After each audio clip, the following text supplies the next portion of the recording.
하나님 말씀 함께 보겠습니다. 누가복음 24장 13절부터 17절 말씀입니다.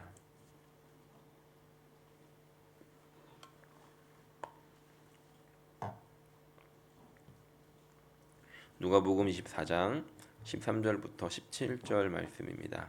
함께 봉독하겠습니다. 그날에 그들 중 둘이 예루살렘에서 25리 되는 엠마오라 하는 마을로 가면서 이 모든 된 일을 서로 이야기하더라. 그들이 서로 이야기하며 문의할 때에 예수께서 가까이 이르러 그들과 동행하시나 그들의 눈이 가리어져 그인 줄 알아보지 못하거늘 예수께서 이르시되 너희가 길 가면서 서로 주고받고 하는 이야기가 무엇이냐 하시니 두 사람이 슬픈 빛을 띠고 머물러 서더라. 아멘. 오늘 말씀은 17절까지 읽었지만 35절까지의 내용을 살펴보려고 합니다. 엠마오로 가는 두 제자를 만나 주셨던 예수님의 이야기입니다. 예수님께서 부활하셨던 그날 아침 여인들이 무덤을 찾아갔다가 빈 무덤을 보고 또 천사들로 인해서 예수님의 부활하셨다는 소식을 들은 후에 곧바로 제자들에게 달려와 그 소식을 전했습니다. 이 제자들은 예수님의 죽음 이후에 망연자실한 채 뭘 해야 되는지를 알지 못하고 또 그렇다고 두려움에 바깥에 다니지도 못한 채 그냥 예루살렘에 머물러 있었습니다. 아마도 어떤 한 곳에 모여서 숨어 있었던 것 같습니다. 그들 중에는 11명의 제자들뿐만이 아니라 다른 제자들도 함께 있었는데 그들 중에 2명이 엠마오라는 곳으로 향하게 됩니다. 오늘 말씀을 보니까 25리쯤 됐다라고 하는데 거리상으로 한 10km 정도 되는 멀지 않은 거리입니다. 아마도 이 2명의 제자는 더 이상 그곳에 있을 필요를 느끼지 못해서 집으로 돌아가려고 했던 것 같습니다. 그리고 그들의 주제는 당연히 예수님에 대한 것이었습니다. 예수님에 대한 어떤 추억, 또 슬픔, 또 이 상황에 대한 해결하지 못하는 어떤 문제들, 여러 가지들로 인해서 대화를 하며 집으로 돌아가고 있을 때 예수님께서 갑자기 슥 나타나십니다. 그리고 그들의 대화에 끼어드십니다. 재밌는 것은 16절에 보니까 그들의 눈이 가려져서 그인 줄 알아보지 못했다라고 기록하고 있습니다. 왜 이들이 예수님을 알아보지 못했을까? 부활하신 예수님께서 헤어스타일이 좀 달라지신 건가?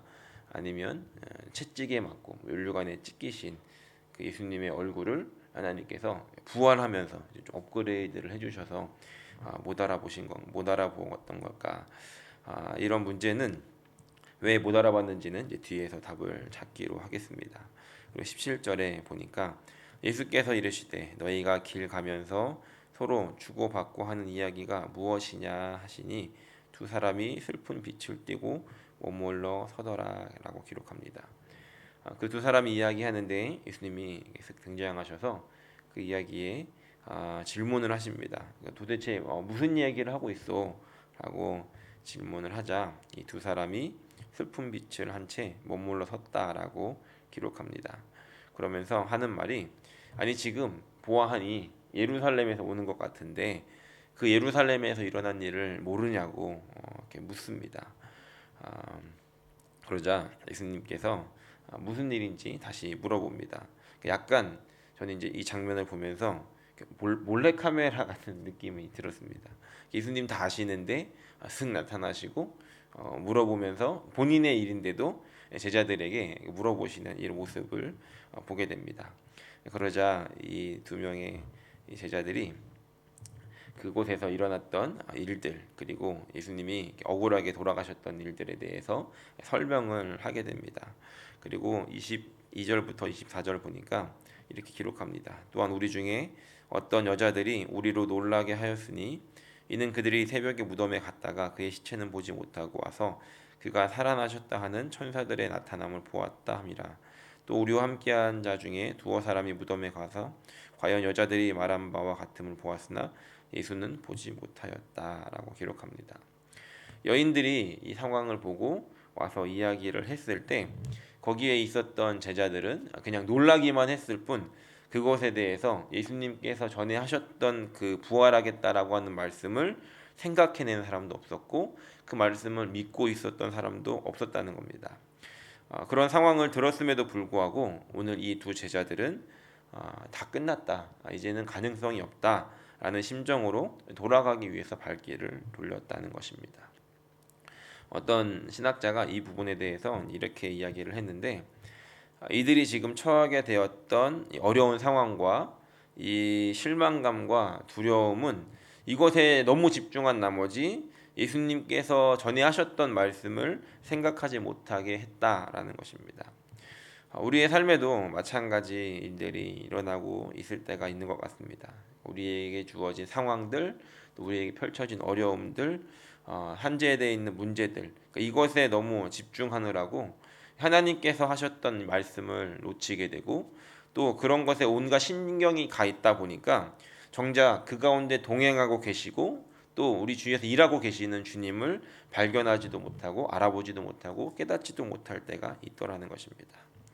오늘 이 아침에 함께 기도할 때 하나님, 오늘 우리가 주님을 놓치게 하는 것들이 우리 마음속에 있습니까?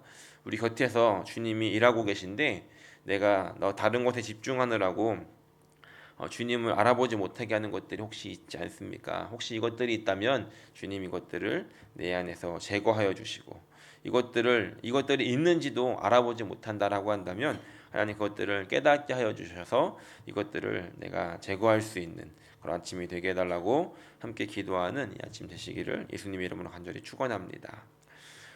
그런 상황 속에서도 이 말씀이 오늘 우리에게 주신 말씀이 은혜가 되고 소망이 되는 것은 이 엠마오로 가고 있던, 그러니까 모든 걸 다 체념한 채 고향으로 돌아가고 있던 이 두 제자를 예수님께서 직접 찾아오셔서 본인이심을 나타내시고 가르치신 것처럼 우리에게도 동일하게 이렇게 일하신다는 겁니다. 우리가 문제들 앞에서 주님을 알지 못한 채, 말씀을 깨닫지 못한 채 우리의 길로 가고 있을 때 주님은 그냥 두시지 않고 찾아오셔서 우리를 바른 길로 인도해 주시더라는 겁니다. 잘못된 방향으로 가고 있는 우리가 계속해서 잘못된 방향으로 가게 두시는 것이 아니라 우리를 포기하지 않으시고 찾아오셔서 나타나시고 그 방향을 바꿔 주시기를 원하신다는 것입니다. 예수님께서 이렇게 말씀하십니다. 25절과 26절에 보면 이르시되 미련하고 선지자들이 말한 모든 것을 마음에 더디 믿는 자들이여, 그리스도가 이런 고난을 받고 자기의 영광에 들어가야 할 것이 아니냐라고 말씀하십니다.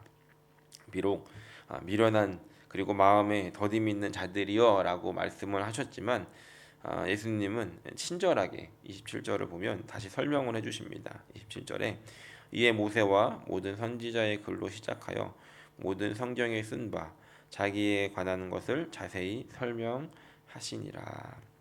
제가 오늘 말씀의 제목을 친절한 예수님이라고 지었습니다. 예수님의 몰래카메라라고 할 것인가, 친절한 예수님이라고 할 것인가 고민을 많이 하다가 예수님의 친절함을 우리가 이 말씀 속에서 더 많이 발견하는 것 같습니다. 물론 예수님의 이 말씀 속에는 여전히 알지 못하고 깨닫지 못하는 이 제자들을 향한 안타까움들이 있지만, 그럼에도 불구하고 예수님께서는 친절하게 나타나 주시고 또 이 모세의 글로 시작해서 1부터 10까지 다시 설명을 해주시더라는 겁니다. 얼마나 친절하신 예수님이십니까? 바로 이분이 오늘 저 여러분들이 믿는 그리고 따르는 예수님이십니다. 엠마오에 도착하게 되었을 때 예수님께서는 더 가시려고 하자 제자들은 관건하면서 하루만 여기서 머물다 가시라고 예수님께 요청을 합니다. 그러니까 아직도 예수님이신지는 모르고 뭔가 이제 귀한 분이 나타났다라고 하면서 더 말씀을 듣기 위해서 그곳에 머무르기를 요청합니다. 그리고 예수님께서 그들과 함께 집으로 들어가십니다. 30절과 31절을 보니까 그들과 함께 음식 잡수실 때에 떡을 가지사 축사하시고 떼어 그들에게 주시니 그들의 눈이 밝아져 그인 줄 알아보더니 예수는 그들에게 보이지 아니하시는지라. 떡을 떼어서 기도하시고 제자들에게 주니 그제서야 눈이 밝아져서 알아보았다라고 기록합니다. 물론 제자들이 그동안에 못 알아본 게 배고파서 못 알아본 게 아니었습니다. 우리 여기서 한 가지의 영적 원리를 알게 되는데, 그것은 주님께서 우리의 눈을 열어주시지 않으시면 우리는 그분을 알아보지 못하더라는 겁니다. 아까 서두에 왜 제자들이 예수님을 못 알아봤을까라고 했을 때 첫 번째가 자신에게 있는 문제와 상황에 집중하느라 예수님을 알아보지 못한 것이었다라고 한다면, 두 번째는 주님께서 눈을 열어주시지 않았기 때문에 그분을 알아보지 못했다는 것입니다. 우리가 말씀을 읽어도 그분이 주님께서 우리의 눈을 열어주시지 않으면 우리는 깨닫지를 못하는 겁니다. 동일하게 말씀을 성경을 읽는 사람들 중에 어떤 사람들은 이것을 역사책으로 보고 또 그냥 이곳에서 예수라고 하는 어떠한 인간을 만나게 되는 사람들이 있습니다. 그들은 눈이 다 열리지 못한 채 그냥 여기에 있는 글자들하고 이 상황들만 보게 되는 것이죠. 그런데 하나님께서 우리에게 말씀의 눈을 열어주신다라고 한다면 그때부터는 이것이 살아있고 운동력 있는 하나님의 말씀이 되어 우리의 삶에 영향을 미치고 우리에게 하나님의 말씀으로 들려지게 되더라는 것입니다. 우리의 눈이 열어지지 못한다고 한다면 우리의 삶을 살아가고 있을 때 주님께서 아무리 옆에 동행하고 계시고 우리에게 나타나 주셔도 우리는 그분이 예수님인지를 알아보지 못한다는 것입니다. 오늘 이 아침에 우리가 함께 기도할 때 이렇게 기도했으면 좋겠습니다. 주님, 나의 눈을 열어서 주님을 보게 하여 주십시오. 나의 눈을 열어서 주님의 말씀을 읽을 때 하나님의 살아계신 말씀으로 내 눈에 보여지게 하시고 깨닫게 하여 주시고, 오늘 이 하루를 살아가면서 주님께서 나에게 나타나실 때에 주님께서 사람들을 보내주셔서 하나님의 일하심을 우리에게 보이시려고 할 때에 하나님, 우리가 그것이 하나님의 일하심인지를 깨닫게 하여 주시고 하나님의 나타나심인지를 알아볼 수 있는 눈을 열어달라고 함께 기도하는 아침이 되시기를 예수님의 이름으로 간절히 축원합니다. 마지막 부분입니다. 이제 다시 31절을 보면 눈이 밝아져 그인 줄 알아보더니 예수는 그들에게 보이지 아니하시는지라. 재미있는 장면은 이제 예수님인지를 알게 되었는데 예수님은 사라진 겁니다. 왜냐하면 예수님은 더 이상 그곳에 계실 필요가 없었기 때문입니다. 예수님이 나타나셨다라고 하는 것은 이제 그 예수님을 믿게 되었고 이제 눈이 열린 제자들에게는 새로운 시간이, 새로운 세상이 열리게 되었기 때문입니다. 그리고 또 하나는 이 부활하신 예수님은 이 시간과 공간을 또 초월하시는 분이라는 것도 알 수 있습니다. 예수님은 비록 지금 다시 사라지셨지만 이 제자들에게는 예수님의 흔적이 남게 되었다는 것이죠. 그리고 서로 이렇게 고백합니다. 32절의 말씀인데요. 같이 한번 읽어보겠습니다. 32절입니다. 그들이 서로 말하되 길에서 우리에게 말씀하시고 우리에게 성경을 풀어주실 때에 우리 속에서 마음이 뜨겁지 아니하더냐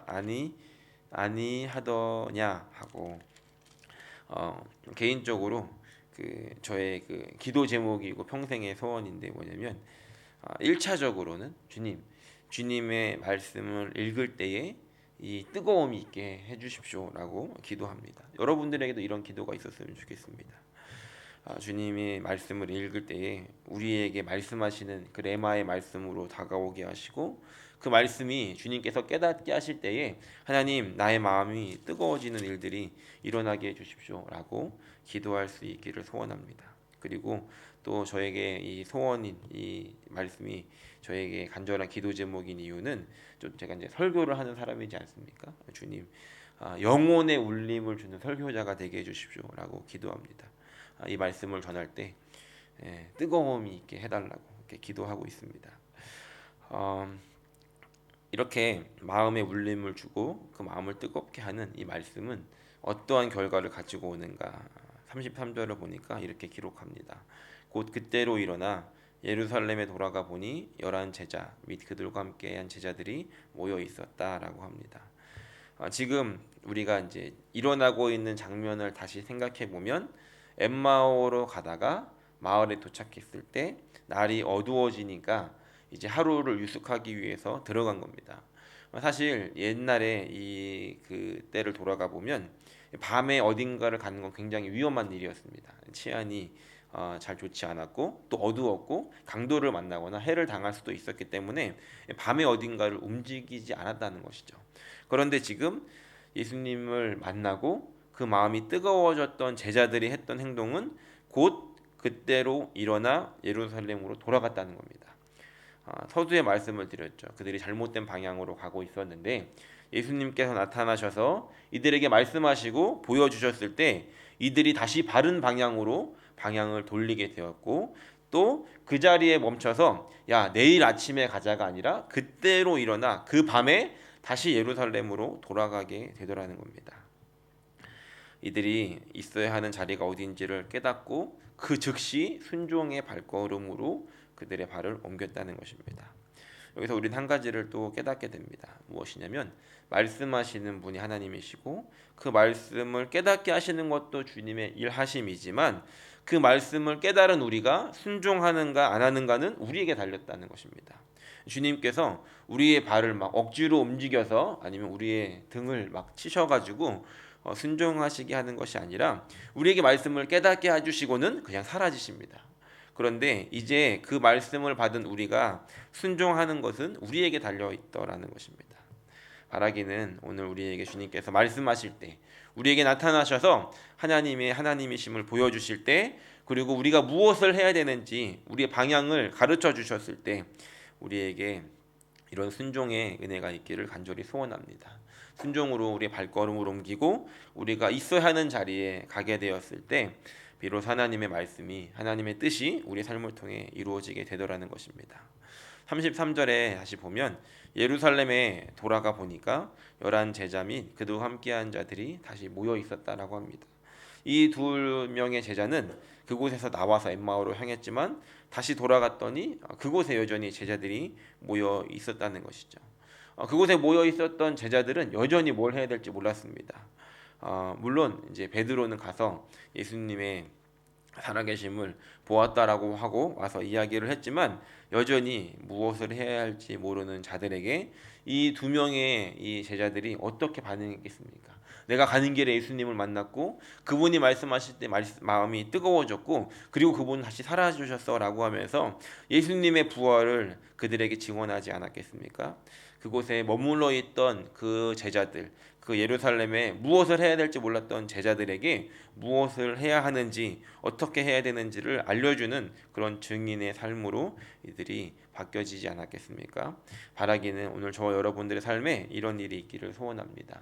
주님, 저에게 말씀하여 주셔서 주님, 첫째로는 저에게 있는 문제들 속에서 주님을 놓치게 하는 것들을 발견하게 하시고 이것들을 제거하여 주시고, 주님 나에게 말씀하실 때에, 주님 나에게 나타나실 때에 주님이신지 주님 말씀인지 깨닫게 하여 주시고, 이것들이 깨달아질 때에 순종함으로 옮기게 하여 주시고, 그 순종을 통해서 누군가에게 하나님의 살아계심을, 또 하나님의 일하심을 보여줄 수 있는 삶으로 살아갈 수 있는 그런 저 여러분들이 되시기를 예수님의 이름으로 간절히 축원합니다. 기도하겠습니다.